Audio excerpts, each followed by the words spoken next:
Quando o dia da paz renascer, quando o sol da esperança brilhar, eu vou cantar. Bom dia, irmãos e irmãs. Celebramos o primeiro domingo de Quaresma. O Evangelho, nesse primeiro domingo, nos apresenta o episódio das tentações de Jesus no deserto. É um trecho do Evangelho que é muito famoso, conhecemos. Vocês lembram a tentação de mudar a pedra em pão, a tentação de se jogar do templo e a tentação última de se ajoelhar diante do demônio para conseguir o poder no mundo e toda a sua glória. Mas o que me chama a atenção este ano é o início deste trecho das tentações de Jesus. Está escrito: o Espírito conduziu Jesus ao deserto para ser tentado pelo diabo. Jesus jejuou durante 40 dias e 40 noites, e depois disso teve fome. O número 40 na Bíblia é um número simbólico. Quer dizer um tempo não curto, um tempo demorado, mas um tempo determinado. Então o que é que Jesus fez?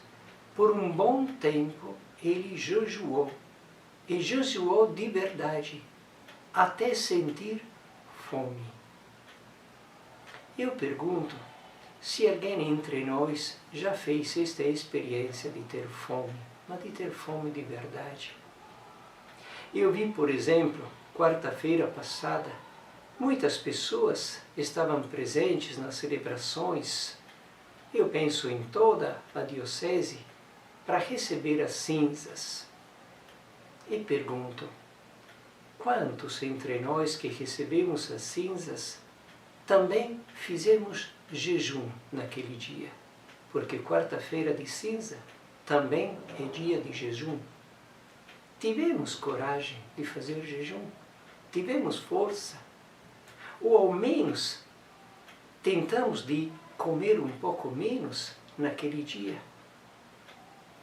Quem fez isso experimentou o desconforto de uma alimentação menor, sem chegar a ter fome, é claro, porque nós sabíamos, mesmo naquele desconforto, que daria poucas de horas, o dia depois, poderíamos comer tranquilamente.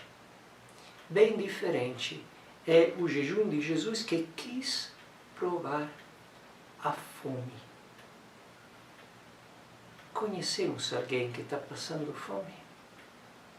Este ano, a campanha de fraternidade, a fraternidade é fraternidade e fome. E nos ajuda a ter diante dos olhos e, sobretudo, diante do nosso coração, a situação de muitos irmãos e irmãs que estão passando fome. Conhecemos alguém na nossa cidade? Tivemos notícias de pessoas que talvez no passado, quando tiveram aqueles terríveis momentos de estiagem aqui no Nordeste, passaram por fome e de maneira grave. Tudo isso nos deixa tranquilos, nos deixa preocupados com outras coisas, nos deixa na indiferença. O nosso problema é que a nossa sociedade consumista nos leva a perceber muitas coisas como necessidade. Muitos entre nós nunca tivemos problemas de fome, ou paramos de passar por necessidade e fome. E aí agora pensamos que as necessidades verdadeiras sejam outras. E temos a tentação até de esquecer que está passando fome. Fome não significa somente não ter alimentos. Fome significa também fragilidade, significa também fraqueza, significa também mais doença, porque o físico é menos forte. Tudo isso pode nos deixar indiferentes. Eis porque esta campanha da fraternidade deste ano tem tudo a ver com a conversão verdadeira do nosso coração e da nossa vida. Então Jesus quis experimentar a fome. E para ele, experimentar a fome significou se encontrar com a sua identidade, redescobrir o que era a coisa fundamental para a sua vida e para a sua missão, o encontro e a fidelidade com o Pai. Então, Jesus jejuou durante 40 dias e 40 noites e depois disso teve fome. Então o tentador aproximou-se e disse a Jesus: se és filho de Deus, manda que estas pedras se transformem em pão. Eis a primeira tentação de Jesus. Aquelas pedras podem virar pães tranquilamente. Não é ele o Filho de Deus? A tentação que Jesus sofre é a tentação de renunciar à sua encarnação, de renunciar a ser companheiro dos homens e das mulheres deste tempo, de renunciar a estar ao nosso lado nos nossos sofrimentos como nas nossas alegrias, na nossa vida como na nossa morte.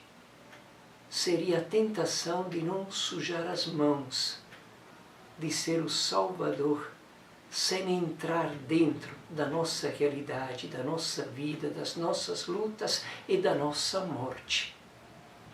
Já experimentar a fome é um pouco morrer, mas Jesus chegou até morrer por nós. Então a tentação era a tentação de escapar da dimensão humana e de ser o Salvador que, por cima, resolve os problemas do mundo, renunciando a fazer crescer a cada um de nós, renunciando a envolver a nossa vida, renunciando a ser verdadeiramente homem como nós, renunciando a precisar dos seus irmãos, porque se ele transforma a pedra em pão, nem precisa mais dos outros, do trabalho dos outros, não precisa mais de acompanhar todos os outros na vida de todos os dias. Eis a tentação terrível de ficar no seu isolamento e de permitir que as pessoas vivam a vida sozinhas, sem precisar dos outros, sem colaborar com os outros. Mas Jesus não cai nesta tentação. Jesus não aceita isso. Mas nós poderíamos pensar que a tentação de Jesus poderia ser também outra. Transforma todas as pedras em pães. Acaba com a fome no mundo. Quantas pessoas, em boa fé, ainda pensam que esta deveria ser a estrada certa? Não há alguém que diga que o trabalho de Jesus é fazer milagres. Mas não é esta a estrada que Jesus quis percorrer. A igreja não é aquela que apresenta um Deus que faz milagres, ou que pede a Deus de fazer milagres. Qual foi o ensinamento de Jesus? Vocês lembram? Qual é o lema da campanha da fraternidade? Dai-lhes vós mesmos de comer. Vós mesmos. A igreja não tem o papel de transformar as pedras em pães, mas de ensinar a partilhar o pão, a sermos irmãos e irmãs, a converter o nosso coração. É isso que Jesus nos diz quando respondendo ao demônio diz: não somente de pão vive o homem, mas de toda palavra que sai da boca de Deus. Esta palavra que nos converte para o amor, que nos ensina a amar, que nos entrega uns aos outros como irmãos e irmãs. Agora eu pergunto, diante desta palavra de Jesus, no início da nossa quaresma, diante desta campanha da fraternidade que somos chamados a vivenciar, queremos que Deus faça os milagres para acabar com a fome no mundo, para acabar com a guerra no mundo, para acabar as injustiças no mundo? Ou queremos aceitar esta palavra que faz de nós irmãos e irmãs para partilhar o pão, para desarmar os corações e as mãos, para lutar e acompanhar os nossos irmãos e irmãs numa vida mais fraterna e mais justa? Qual é a estrada que Jesus nos indica quando nos diz: não somente de pão vive o homem, mas de cada palavra que sai da boca de Deus? Para todos nós, um bom caminho quaresmal. Quando o dia da paz renascer, quando o sol da esperança brilhar, eu vou cantar. Quando o povo nas ruas sorrir e a roseira de novo florir, eu vou cantar.